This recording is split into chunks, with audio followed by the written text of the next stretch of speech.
জনোৱা হয় যে সোণাপুৰ ৰাজচক্ৰৰ অন্তৰ্গত দক্ষিণ কামৰূপ ট্ৰাইবেল বেল্টৰ কচুতুলি পথাৰ আৰু সোণাপুৰ পথাৰ গাঁৱৰ চৰকাৰী মাটিত যিসকল অনাসংৰক্ষিত ব্যক্তিয়ে ঘৰ দুৱাৰ সাজি অথবা খেতি বাতি ইত্যাদি কৰি ভূমি বেদখল কৰি আছে তেনে ব্যক্তিক অনতিপলমে ভূমি খালী কৰিবলৈ নিৰ্দেশ দিয়া হ'ল। অন্যথা বিধিগতভাৱে তেওঁলোকৰ ওপৰত বিহিত ব্যৱস্থা লোৱা হ'ব। ধন্যবাদ।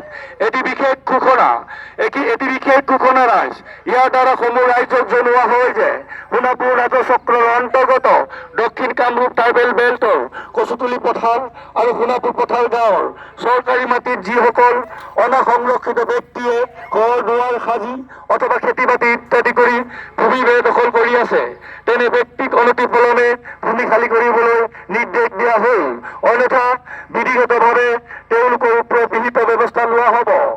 ইয়াৰ দ্বাৰা সমূহ ৰাইজক জনোৱা হয় যে সোণাপুৰ ৰাজচক্ৰৰ অন্তৰ্গত দক্ষিণ কামৰূপ ট্ৰাইবেল বেল্টৰ কচুতুলি পথাৰ আৰু সোণাপুৰ পথাৰ গাঁৱৰ চৰকাৰী মাটিত যিসকল অনাসংৰক্ষিত ব্যক্তিয়ে ঘৰ দুৱাৰ সাজি অথবা খেতি বাতি ইত্যাদি কৰি ভূমি বেদখল কৰি আছে তেনে ব্যক্তিক অনতিপলমে ভূমি খালী কৰিবলৈ নিৰ্দেশ দিয়া হ'ল।